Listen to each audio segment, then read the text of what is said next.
Bismillahirrahmanirrahim. Assalamualaikum warahmatullahi wabarakatuh. Apa kabar Bunda? Semoga Allah selalu memberikan kesehatan dan rezeki yang berlimpah. Pada kesempatan kali ini, Hanum akan menceritakan sebuah kisah yang berjudul Ayah Tiri Luar Biasa. Kisah ini menceritakan tentang seorang istri yang terpaksa menikah dengan lelaki yang lebih muda, karena hanya lelaki itu yang bisa menolongnya. Meski untuk itu ia harus berusaha memupus trauma atas kezoliman suaminya dulu. Sebelumnya Hanum mau ucapin banyak terima kasih yang sudah subscribe channel ini. Nah, biar makin seru, langsung saja kita ke ceritanya.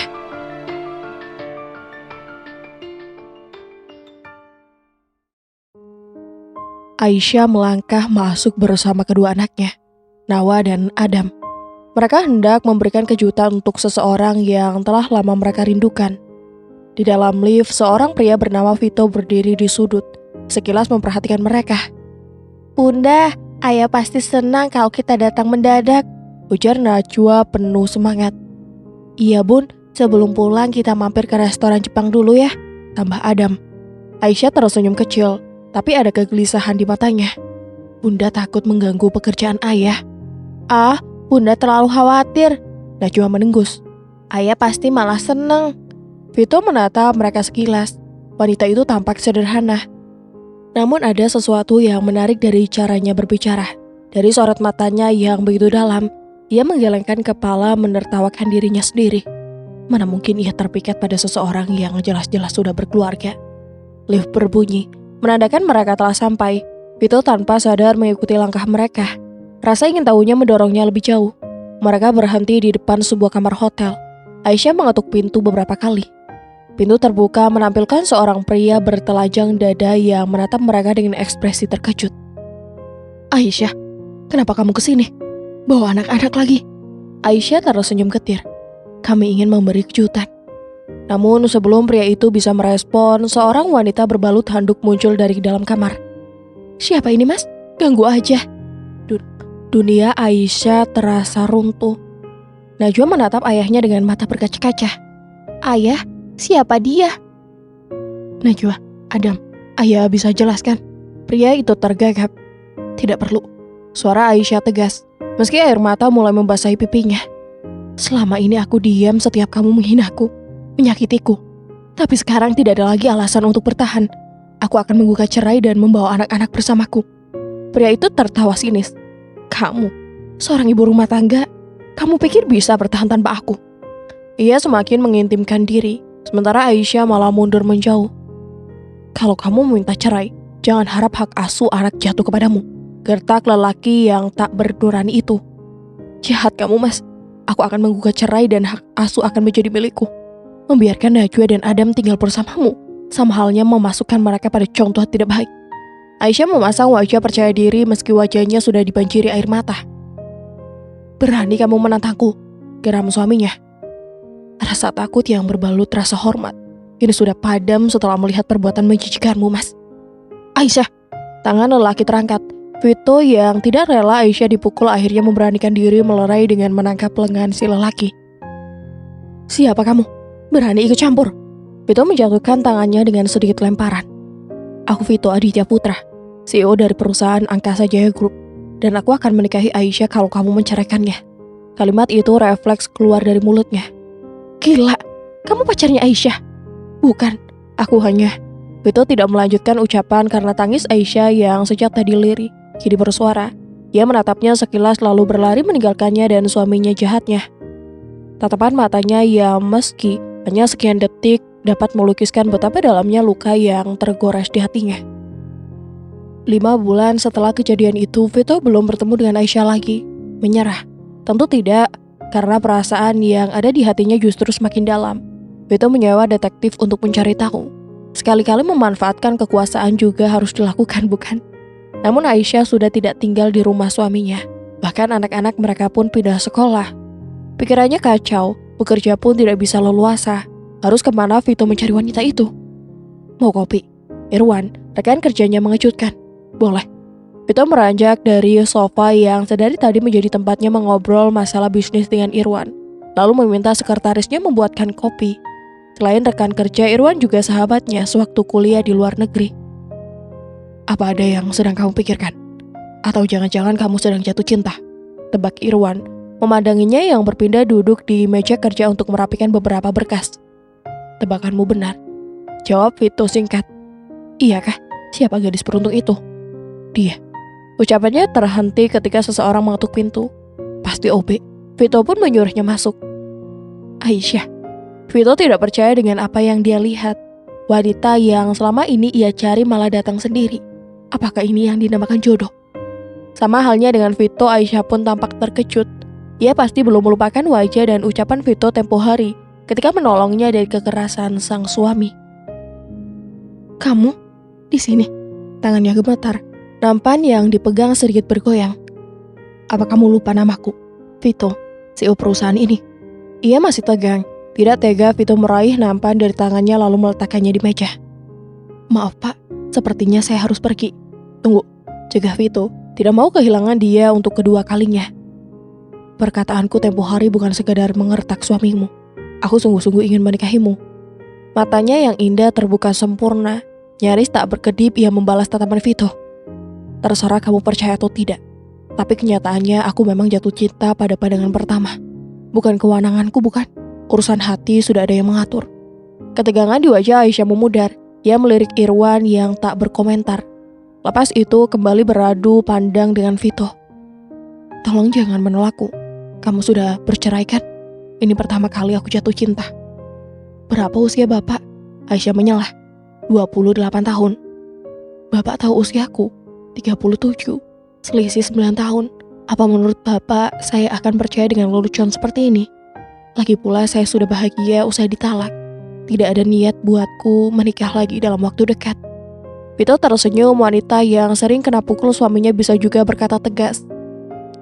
Bahagia usai ditalak, Vito malah bisa jamin hidupnya akan jauh lebih bahagia setelah menikah dengannya. Kalau kamu tidak mau menikah dengan alasan belum siap, bisakah kamu menikah denganku dengan alasan supaya anak-anakmu mempunyai ayah tiri? Aku janji akan menjadi ayah yang luar biasa buat mereka. Dengan percaya diri, Vito membujuknya. Maaf pak, saya harus pergi. Aisyah tak menanggapi ucapannya. Ia malah keluar tanpa menunggu izin darinya. Biarlah, setidaknya dari data perusahaan Vito bisa mencari tahu alamatnya. Are you sure? Kamu jatuh cinta pada janda? Irwan memegang kedua pundak Vito. Janda yang cantik kan? Cantik sih, tapi akan ada banyak gadis yang patah hati. Terutama si Novi. I don't care, perasaanku tidak main-main. Usia mereka hanya selisih 9 tahun. Lantas kenapa?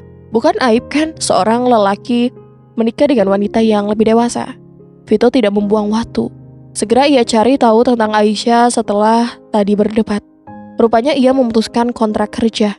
Mungkin dikiranya Vito bercanda. Ia belum mengenalnya. Seorang Vito tidak pernah bercanda soal perasaan.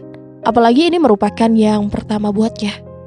Di jam makan siang, Vito langsung berkendara menuju alamat Aisyah yang tertera di biodata. Tuhan telah memuluskan niat baiknya. Semoga saja hati Aisyah bisa cepat luluh. Di depan kompleks tempat kontrakan Aisyah berada, ada kerumunan yang Vito yakin adalah akibat sebuah kecelakaan. Untuk memuaskan rasa penasaran, ia pun turun dari mobil untuk melihatnya. Mata membulat sempurna, tatkala menangkap kepala siapa yang bersimbah darah akibat tabrak lari. Adam, anak lelaki Aisyah. Tanpa banyak bertanya, Vito meminta warga membantu menaikkannya ke mobil untuk dibawa ke rumah sakit. Setelah mendapat penanganan dari dokter, Adam tidak lagi tampak kesakitan. Di kepalanya terbalut perban. Untung saja tidak ada luka serius lainnya. Jadi Vito bisa membawanya kembali pulang. Mau beli es krim dulu? Tawarnya pada bocah yang masih tegang berada di sampingnya.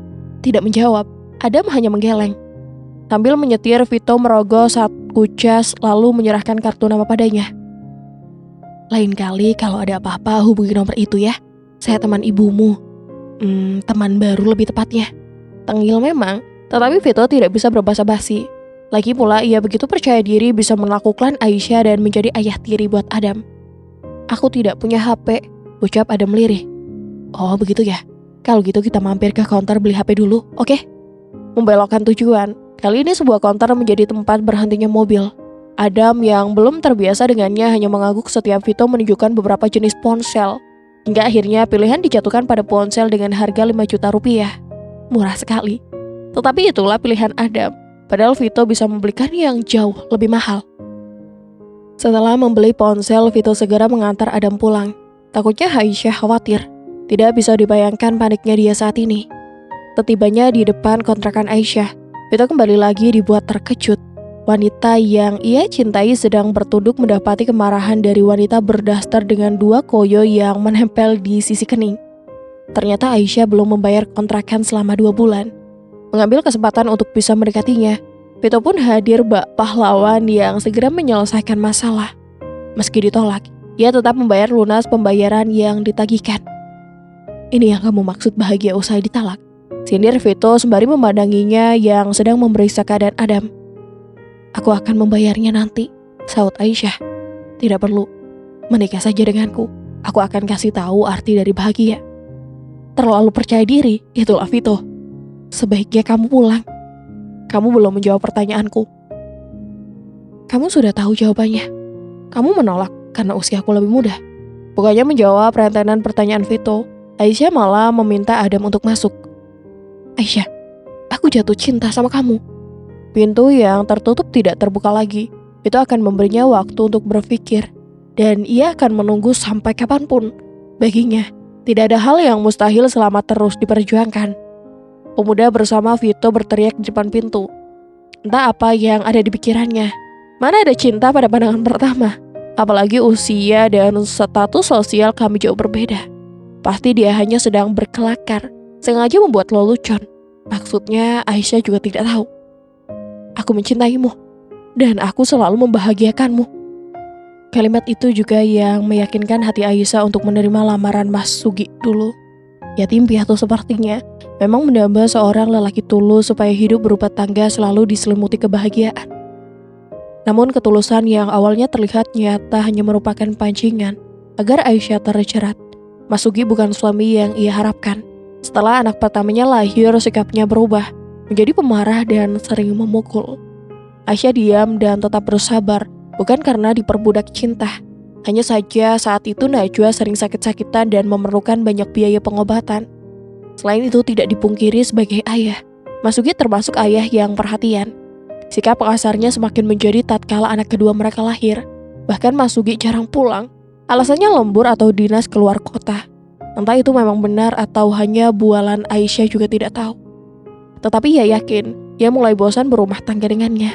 Ucapannya yang selalu menusuk hati menjadi bukti kalau Mas Sugi sudah tak tertarik lagi dengannya. Anak-anak sudah tidur. Tanyanya ketika pulang tepat di jam 12 malam. Iya mas, mau aku buatin makanan? Tidak langsung menjawab, Mas Sugi malah menatap Aisyah. Matanya memandangi tubuh ini dari atas hingga bawah. Aku tidak selera. Kenapa setiap aku pulang kamu selalu berpenampilan lusuh? Daster yang dipakai juga itu aja. Apa kamu tidak bisa berdandan kayak dulu? Emangnya kamu sibuk apa? Maaf mas, ini kan sudah malam. Aku malas dandan lagi. Coba kamu pulangnya sore. Pasti. Ini nih, yang saya tidak suka dari kamu. Kecantikanmu itu sudah redup. Paling tidak poleslah lipstik untuk menyambutku pulang. Jangan banyak alasan. Mas Sugi memotong kilahannya. Terlalu detail ia mengomentari penampilannya. Padahal setiap hari Aisyah selalu berhias untuknya. Hanya saja kalau sudah larut malam apalagi menjelang dini hari, make up sudah ia bersihkan biar tidak menggenang di kulit wajah dan bisa menimbulkan jerawat. Hampir setiap malam perdebatan soal make up dipermasalahkan. Aisyah yang menuruti keinginannya tetap disalahkan. Dandan mulu. Emang malam-malam mau ketemu siapa? Protesnya. Serba salah. Tetapi Aisyah bisa apa? Sebagai istri ia berusaha legowo dengan apapun yang suaminya perbuat terhadapnya. Selain kata-kata yang kasar, Mas Sugi juga sering ringan tangan. Hanya karena kopi yang ia suguhkan tidak terlalu panas, ia pernah menamparnya. Padahal kopi itu awalnya panas. Hanya saja Mas Sugi menerima telepon dulu dari seorang sebelum menyeruputnya. Sudah tentu menjadi dingin. Sabar, mengelus dada hanya itu yang bisa Aisyah lakukan. Ia sembunyikan kekasaran Mas Sugi dari anak-anaknya. Aisyah tidak ingin mereka sakit hati karena ibunya diperlakukan seperti itu. Ponselnya bergetar. Lamunan akan masa di mana ia menjadi istri seorang Sugi buyar dalam sekejap. Aisyah ingin melupakan, tetap kekonyolan Vito, berondong kaya yang menyatakan cinta. kembali mengingatkannya kalau ketulusan lelaki itu tidak nyata. Assalamualaikum. Aisyah mengangkat panggilan yang ternyata dari wali kelas Najwa. Waalaikumsalam, Bu.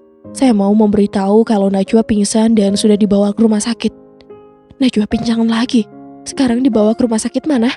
Pelita, Ibu. Tanpa bertanya panjang lebar, Aisyah segera ke rumah sakit.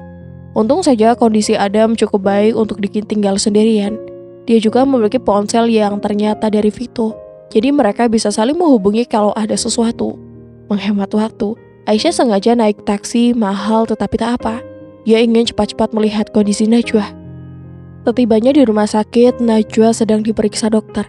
Karena Aisyah sudah datang wali kelas dan teman-teman Najwa pamit pulang. Kenyataan pahit terus ia terima. Dokter memberitahu kalau Najwa mengalami infeksi usus. Segera mungkin ia harus dioperasi. Sebelum itu, Aisyah diwajibkan melakukan deposit. Tidak tanggung-tanggung, 10 juta. Ternyata prosedur rumah sakit untuk bisa masuk ICU tidaklah mudah. Belum lagi biaya operasi yang pasti jauh lebih mahal. Putus asa, harus kemana Aisyah mencari uang sebanyak itu dalam waktu singkat. Mas Sugi hanya dia harapannya. Selain putrinya, Najwa juga darah dagingnya kan. Mana mungkin dia tega membiarkan anaknya terkapar sakit. Detik. Tak ia sia-siakan waktu kantor tempat Mas Sugi bekerja menjadi tujuan dari langkah seribunya. 10 juta. Punya nyali juga kamu minta uang kepadaku. Tawa hina disertai ucapan kasar Aisyah dapat dari mantan suaminya. Uang itu buat Najwa, Mas. Alasan, kamu pikir aku akan percaya? Kamu bisa ke rumah sakit sekarang, Mas. Buang waktu. Aku sudah tahu trik murahanmu ini. Mas Sugi, Najwa sedang sekarat. Hatinya teramat beku. Kenapa ia lebih mementingkan egonya yang tinggi? Sepintas, nama Vito muncul. Apa Aisyah harus menjatuhkan harga diri dengan meminta bantuannya? Baiklah, tapi ada syaratnya. Jawaban yang Vito berikan ketika Aisyah tiba di kantornya dan mengatakan maksud kedatangan. Apa syaratnya? Menikahlah denganku. Kamu, Najwa, dan Adam tinggallah bersamaku. Kalimat yang keluar dari mulut Vito jawaban atas permintaan yang ingin meminjam uang sebagai syarat. Vito tahu, pasti Aisyah mengira kalau ia tidak tulus mencintainya. Tetapi Vito tidak peduli. Baginya kebahagiaan Aisyah dan anak-anaknya adalah hal paling utama. Vito tidak mau mereka hidup sengsara. Bukannya sok percaya diri, tapi Vito sangat yakin bisa memberi kebahagiaan. Aku bersedia menikah denganmu. Tapi nanti kalau Najwa sudah sembuh total. Sedikit bergetar Aisyah berucap, namun cukup jelas terdengar di telinga. Terima kasih Aisyah. Aku pastikan kamu tidak akan menyesali keputusanmu. Akhirnya Vito sudah mendapat satu langkah untuk bisa memiliki Aisyah. Bisa dibilang egois tapi tak apa. Vito akan membuktikan niat baiknya saat sudah menjadi suaminya. Operasi Najwa berjalan lancar, namun masa pemulihan diperkirakan memakan waktu 1 minggu. It's okay. Jangankan 1 minggu, 1 tahun pun Vito siap menunggu Aisyah. Hari ini Najwa sudah dirawat selama 3 hari. Di jam makan siang, seperti biasa Vito selalu mengunjunginya. Selain untuk mencari simpati, ia juga ingin memastikan kalau Aisyah dan anak-anaknya baik-baik saja. Kenapa kamu tidak menghubungiku? Malah mengemis pada berondong itu Ternyata ada mantan suami Aisyah, Sugi. Iya, Vito tahu namanya dari detektif yang tempo hari ia sewa untuk mencari tahu keberadaan Aisyah. Lucu kamu, Mas.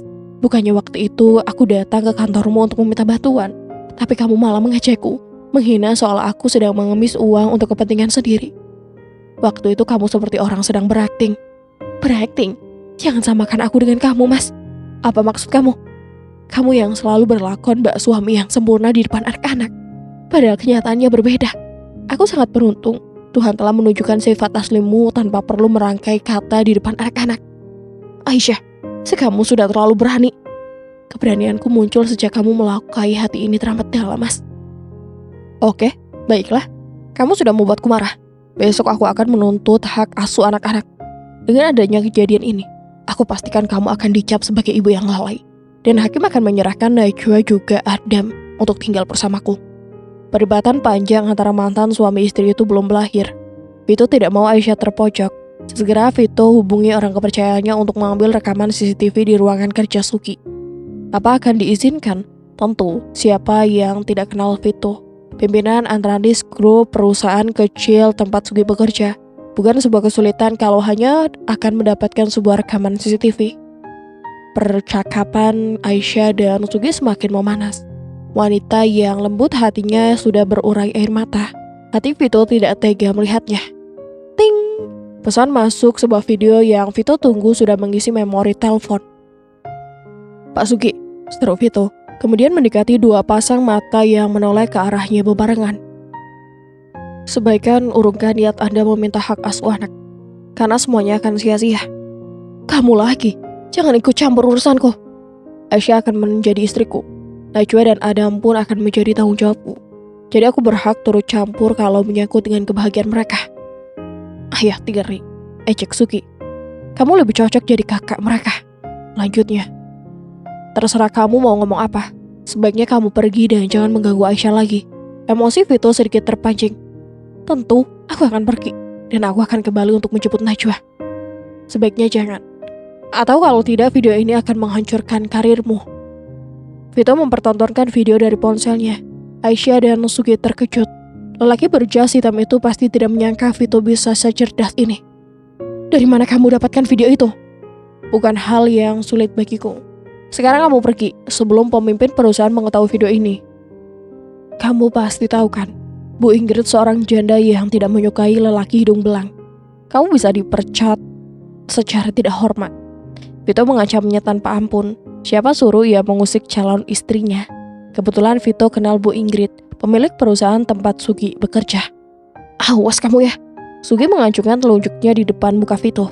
Dikiranya Vito takut.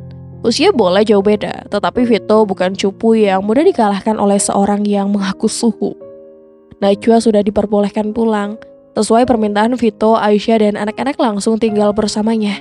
Tentu saja awalnya Vito mendapat penolakan, tetapi berhubung akad nikah akan dilakukan esok harinya, wanita manis itu menerima dengan sedikit paksaan. Tidak mewah, hanya akad biasa. Vito berhasil menikahi Aisyah. Resepsinya nanti, kalau ia dan anak-anak sudah menerimanya tanpa adanya keterpaksaan. Apa yang kamu lakukan? Vito terkejut ketika Aisyah meninggalkan kerudungnya, lalu bersiap membuka gamisnya.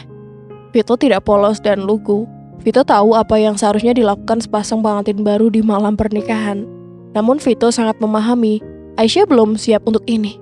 Menikah dengannya saja terpaksa ia lakukan. Mau gimana lagi? Vito tidak tega melihatnya menderita, membesarkan dua anaknya sendirian, apalagi luka atas pengkhianatan mantan suaminya pasti masih membekas. Ini kan yang kamu mau? Suara Aisyah terdengar sedikit bergetar. Bukan, kamu salah paham, jawab Vito, lantas memungut kerudung yang tergeletak di sudut ranjang. Lalu, untuk apa kamu menikahiku? Jangan bilang karena kamu tulus mencintai dan hanya ingin menjagaku. Pernyataan itu terdengar menjijikan di telingaku. Aisyah terkekeh di tengah rinainya air mata yang membentuk garis lurus di pipi.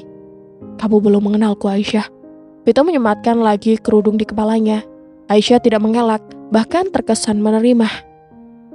Selain pemuda kaya yang menggunakan harta untuk bisa menikahi janda, yang ternyata usianya terpaut 9 tahun lebih tua. Apalagi yang harus aku ketahui? Bukannya itu sudah menjelaskan kalau kamu adalah lelaki yang teramat pandai dalam memanfaatkan kekuasaan. Aisyah kembali membuka kedua dari gamis yang melekat di tubuhnya. Cepat lakukan apa yang kamu mau lakukan. Aku tidak mau menjadi malaikat melaknatku karena menolak hak suami. Mendengar kata suami, hati Vito mengembak bak adonan kue masuk ke oven. Tidak munafik, Vito juga ingin menyentuh Aisyah. Tetapi Vito ingin menyentuhnya hanya saat ia pun bisa menikmatinya. Vito mendorong tubuh ramping hingga terhuyung ke kasur. Aisyah terkejut, bahkan matanya terbuka lebar tatkala wajah Vito tepat berada di atas mukanya. Kamu yakin sudah siap? Goda Vito, sedikit disungkinkan senyum nakal biar akting semakin sempurna. Apa yang Vito dapat? Mimi lucu dari wajah cantik Aisyah. Sirat matanya menggambarkan ketakutan. Debar di dadanya pun seirama dengan detak jantung Vito yang sedari tadi berdegup kencang. Aku, Aisyah tergugup. Napasnya pun sesak, mungkin karena berat menahan tubuh Vito. Tidak tega melihatnya semakin pucat. Vito pun beranjak lalu merapikan jas pengantin dengan gaya cool. Padahal itu semata-mata untuk menutupi rasa yang muncul. Lelaki mana yang tidak bisa tahan berdekatan dengan wanita yang dia cintai.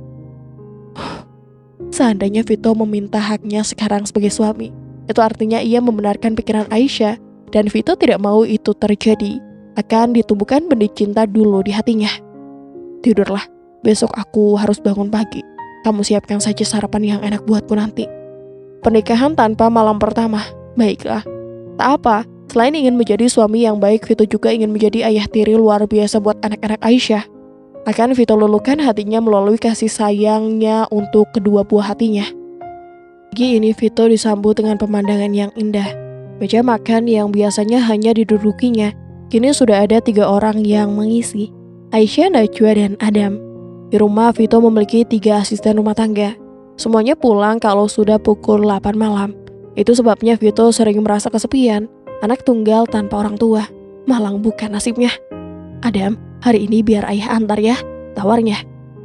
Tidak perlu, Adam biasa berangkat sendirian, Aisyah yang menyahut. Kalau gitu mulai hari ini Adam harus terbiasa berangkat ke sekolah bareng ayahnya. Vito tak mau kalah. Kamu mau kan diantar ayah, Adam? Vito mendekatkan muka ke wajah Adam. Sambil mengunyah makanan dalam mulut, Adam mengangguk. Vito melirik ke arah Aisyah diiringi senyum penuh kemenangan. Senang melihatnya melipat tangan, kalau sedang cemberut, manisnya keluar. Setelah sarapan, Vito pun mengantar Adam dulu sebelum ke kantor. Di perjalanan mereka tidak banyak bicara, tetapi ketegangan sudah tidak nampak lagi di wajah putra bungsunya. Ais, serasa sudah jadi anak kandung saja. Adam turun di depan gerbang sekolah. Tadinya Vito ingin mengantar hingga ke dalam kelas, namun Adam menolak. Mungkin malu karena di usianya sudah tidak lagi butuh lagi kawalan orang tua. Mobil melaju kembali. Akan tetapi baru saja setengah jalan mata Vito yang menoleh ke samping melihat uang saku Adam berceceran di jok mobil. Apakah saku celananya dangkal? Bisa-bisanya uang yang digulung rapi malah keluar. Vito pun segera memutar arah. Dari kejauhan matanya menangkap adegan pembulian di mana Adam yang menjadi korbannya. Ada 2 anak lelaki yang sedang mendorong kasar Adam hingga tubuhnya terhuyung menabrak tembok pagar. Ada apa ini? Vito merengkuh tubuh yang gemetar itu. Kalian mengganggu anakku. Anak? Kakak jangan bohong. Aku tahu wajah ayahnya Adam. Aku ayah yang baru. Sungut Vito tak terima dipanggil kakak. Wajahnya memang baby face, tapi nggak kakak juga kali. Tidaknya mereka bisa memanggilnya om atau paman. Sekarang cepat kalian meminta maaf sama Adam. Kalau kalian berani mengganggunya lagi. Di atas sana ada CCTV. Saya akan serahkan rekaman kekerasan kalian kepada kepala sekolah, biar kalian dikeluarkan. Vito menggertak sambil menuju ke arah kamera kecil yang menempel di sisi kiri atas gerbang. 2 anak itu ketakutan. Wajah mereka seketika pucat pasi. Bahkan saat pergi meninggalkan Vito dan Adam, salah satu dari mereka hampir terjungkal karena kakinya membentur kerikil besar. Apa mereka sering mengganggu? Tanya Vito mensejajarkan diri dengan Adam. Mereka hanya meminta uang, tapi aku lupa bawa uang saku. Kamu tidak lupa, tadi jatuh di mobil. Vito menyerahkan uang sakunya. Lain kali kalau mereka mengganggu lagi, kamu bilang sama ayah ya, biar ayah kasih pelajaran mereka. Adam mengangguk pelan. Vito beranjak setelah memastikan ketakutan dalam diri Adam hilang. Namun baru saja kaki ini mau mengayun langkah. Bocah berusia 10 tahun itu memeluknya dari belakang. Terima kasih ayah, katanya. Vito senang sekali mendengar kalimatnya. Sebuah pengakuan yang Vito harapkan setelah menikahi Aisyah. Sama-sama. Adam berlari memasuki gerbang dan bergabung dengan teman-temannya yang juga masuk. Sementara itu Vito pun pergi ke kantor. Aku mau ketemu Vito, teriak seseorang di luar ruangan Vito. Berisik dan sangat mengganggu. Vito pun keluar ingin melihat siapa yang membuat keributan. Ternyata Sugi, mantan suami Aisyah. Ngapain kamu kesini? Vito menyuruh satpam melepaskan tangan yang sedang memegangi Sugi. Apa maksud kamu menikahi Aisyah? Apa jangan-jangan sebenarnya kalian sudah punya hubungan jauh sebelum aku dan Aisyah berpisah? Vito tertawa. Bahkan saking nyaringnya membuat semua mata karyawan tertuju padanya. Lucu kamu Sugi. Jangan samakan aku dan Aisyah sama kamu. Allah, kalau kalian tidak punya hubungan, kenapa semuanya berjalan begitu cepat? Bukankah niat baik harus dilakukan dengan cepat? Bocah kemarin sore mana bisa menjadi tiri buat anak-anakku. Sebaiknya kamu serahkan Najwa dan Adam padaku. Shh, kata-katamu hanya akan menjatuhkan wibawamamu Sugi. Kalau kamu memang ayah yang baik, Najwa dan Adam tidak akan mau berpisah denganmu. Vito, jangan main-main ya. Aku tidak mau anak-anakku diasuh olehmu. Situasinya memanas. Vito tidak mungkin meladeninya terus. Bisa naik pitam. Matanya dijadikan isyarat supaya satpam membawanya Sugi keluar. Mbak orang yang sedang kerasukan. Lelaki tak punya sopan santun itu diseret sambil terus berteriak. Sugi seenaknya saja mengatakan kalau Vito tidak bisa menjadi ayah yang baik. Belum tahu saja dia, Vito punya yayasan yatim piatu, di mana semua anak-anak yang tinggal di sana Vito hafal namanya. Kenapa? Karena Vito sayang mereka dan berharap kelak mereka menjadi orang sukses sepertinya. Jadi siapa yang suhu dalam hal ini? Seperginya Sugi, Vito kembali bekerja. 3 rapat penting berjalan lancar meski suasana hatinya sedikit terganggu oleh keributan yang diperbuatnya. Di jam makan siang, Vito mendadak rindu pada Aisyah. Ternyata benar kata orang-orang, kalau pengantin baru maunya deket-deketan terus.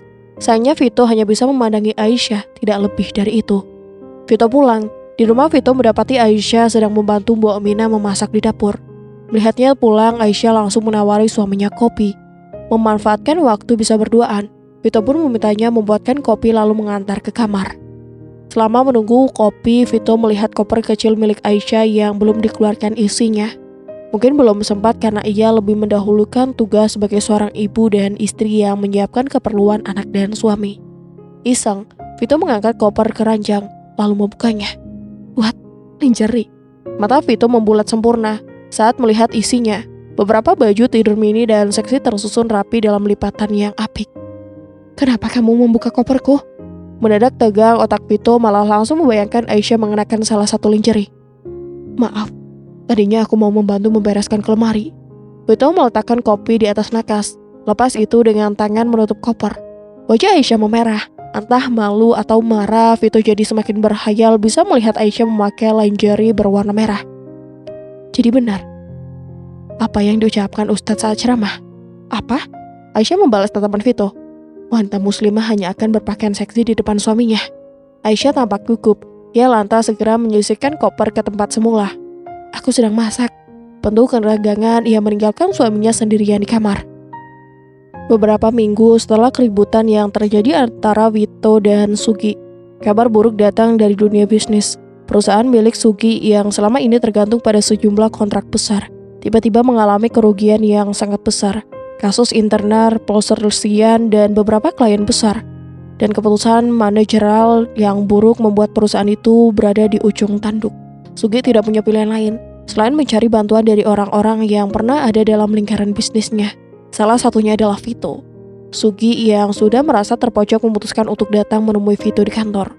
Dengan langkah tergesa-gesa dan wajah yang menunjukkan keputusasaan, Sugi masuk ke ruang rapat tanpa memberitahu satpam. Vito yang sedang sibuk memimpin rapat langsung terdiam saat melihat mantan suami Aisyah itu berdiri di pintu. Vito, Sugi berkata dengan suara berat. Aku butuh bantuanmu. Vito menatapnya tajam, tidak bisa menahan kesal yang sudah lama dipendam. Bantuan? Dengan cara apa? Jawab Vito dingin, suaranya penuh ketegasan. Sugi menarik napas panjang, mencoba menenangkan dirinya sebelum akhirnya berbicara. Perusahaan saya hampir bangkrut. Aku tahu aku pernah salah dan banyak membuat masalah. Tapi aku butuh kamu. Bisnis kita saling melengkapi jika kita bekerja sama. Aku ingin berkolaborasi dengan perusahaanmu untuk menyelamatkan semuanya. Vito memandang Sugi tanpa ekspresi. Perasaan yang bercampur aduk membuatnya ragu sejenak. Namun kata-kata Aisyah yang terlalu menggema di benaknya membuat Vito semakin tegas. Kenapa harus aku? Setelah semua yang kamu lakukan pada Aisyah, aku tidak bisa begitu saja bekerja denganmu. Vito mengantupkan bibir, menahan emosi yang memuncah. Kamu menyakitinya. Tidak ada cara untuk melupakan itu, Sugi. Sugi terlihat semakin terdesak, mencoba mencari kata-kata yang bisa meyakinkan Vito. Aku tahu aku salah, Vito. Tapi ini tentang bisnis. Aku sudah kehabisan pilihan. Kalau kita tidak bekerja sama, semua yang sudah aku bangun akan hancur. Namun Vito tetap teguh dengan pendiriannya. Kamu tidak akan mendapatkan bantuan dariku, Sugi. Aku lebih memilih melihat perusahaanku gulung tikar daripada bersekutu dengan orang sepertimu. Sugi terdiam. Wajahnya penuh rasa malu dan putus asa. Vito mengarahkan pandangannya pada Sugi yang tampaknya sudah kehilangan segalanya. Setelah beberapa detik yang terasa panjang, Vito akhirnya berbicara lagi dengan nada yang lebih tegas. Pergilah. Aku tidak ingin berurusan denganmu lebih lama lagi. Beberapa minggu kemudian, benar saja, perusahaan Sugi akhirnya bangkrut. Tidak ada investor yang tertarik menolong, dan bahkan teman-temannya yang dulu selalu mendukung kini menjauh. Sebagian besar karyawan yang bekerja di perusahaan Sugi pun terpaksa mencari pekerjaan baru, dan beberapa di antaranya akhirnya pindah ke perusahaan Vito yang semakin berkembang pesat. Namun meskipun sebagian dari mereka mendapatkan kesempatan baru, Sugi harus menghadapi kenyataan pahit. Tanpa harta dan tanpa dukungan, ia harus merelakan dirinya jatuh miskin. Kejatuhan Sugi menjadi pelajaran bagi banyak orang di sekitar Vito, termasuk Aisyah. Mereka semua tahu bahwa perbuatan buruk akan berujung pada kehancuran. Dan walau sulit, Vito merasa keputusan yang diambilnya adalah yang terbaik. Dalam kesendirian, Sugi merenung, menyadari bahwa tidak ada yang lebih penting daripada menjaga hubungan dengan orang-orang yang kita cintai. Dan bahwa balas dendam atau kebencian hanya akan membawa kerugian pada diri sendiri. Tindakan kita terhadap orang lain, terutama dalam hubungan yang dekat, akan berpengaruh besar pada masa depan kita. Menghargai dan menghormati perasaan orang lain, terutama orang yang kita cintai, sangat penting. Ketika kita menyakiti seseorang, bahkan jika itu bukan dengan niat buruk, dampaknya bisa sangat luas dan mempengaruhi berbagai aspek dalam hidup kita. Dan berakhir sudah kisah kali ini. Semoga kita semua bisa mengambil hikmahnya. Dan dari Hanu mohon maaf apabila ada salah kata dalam penyampaian cerita. Akhir kata, sampai jumpa. Wassalamualaikum warahmatullahi wabarakatuh.